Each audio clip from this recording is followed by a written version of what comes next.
Being a Green Beret afforded me the opportunity to like figure out where are my limits. So you get to run this fucker into the red and figure out where's the breaking point on all of this system. And then those breaking points allow you to either evolve or they can break you.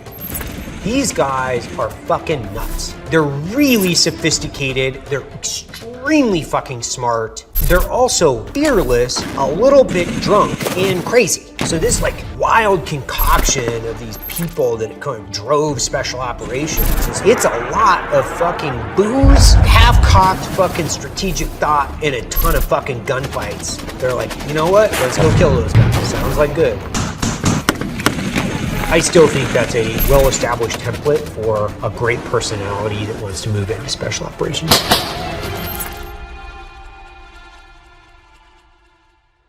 In the colonial era, during the French and Indian War, Major Robert Rogers formed a military unit known as Rogers Rangers. I don't really think you can talk about the origins of special warfare in America without talking about Rogers Rangers. You had the French and Indian War, and the things that they learned by watching the Native American Indians. Operating in the rugged wilderness of North America, they utilized Native American techniques to enhance their effectiveness. Their operations were marked by speed, stealth, and surprise, allowing them to conduct successful raids and gather critical intelligence.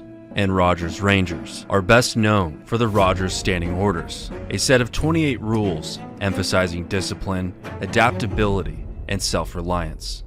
Deep reconnaissance elements that, in order to survive in that space, they built a set of rules, right? The 28 rules. And those principles, like you keep your musket and your gunpowder dry, musket score. But it means, take care of your equipment, take care of all your stuff, be ready to go, be aware of where you are when you're moving through the woods, all those different things. And they are foundational principles that have tracked with the regiment throughout time. Rogers Rangers significantly influenced modern U.S. Special Forces. Their tactics laid the groundwork for unconventional warfare techniques used by elite military units. I don't think you can really talk about how we got to modern day SOF without including the Wild Wild West. The character trait of who we ended up becoming in terms of warfighters and the character traits of the rugged individual and what it took to hop on a horse and pack up all your stuff and head into the unknown where people had never been. And then, obviously World War I, doughboys fighting trench warfare in Europe, conducting raids, and certainly new technology in terms of weapons, gas, machine gun. Observing the effectiveness of British and French commandos, the American Expeditionary Forces incorporated similar tactics. The U.S. Army established specialized units, like the 1st Gas Regiment and the 1st Battalion, 1st Engineers, trained for chemical warfare and demolitions under combat conditions. But World War II really is the big game changer to what modern day SOF is.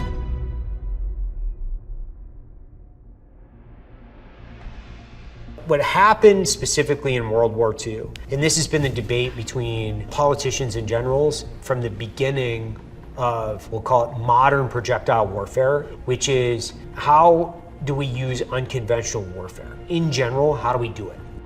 How were conventional forces, not just in America, but all over the world, how were they fighting wars? Like they would get up and they would line, they would face each other. And it's like, okay, it's time to kill each other. The unconventional part of that would be to do it a different way. The unconventional warfare is you have a small, highly capable force that provides an exponential tactical and strategic effect on the battlefield by any means necessary. So your ROI in marketing terms is much higher than a large-scale conventional military involvement. Enter Wild Bill Donovan, who gets appointed by Franklin Delano Roosevelt. Initially, Wild Bill Donovan, he had created this thing called the COI, or the Coordinator of Information, which in a sense its main purpose was to gather intelligence. They very quickly realized the value of what this thing was and realized it's not nearly robust enough. And about a year later, in 1942, around June, he established what we call the OSS, or the Office of Strategic Services.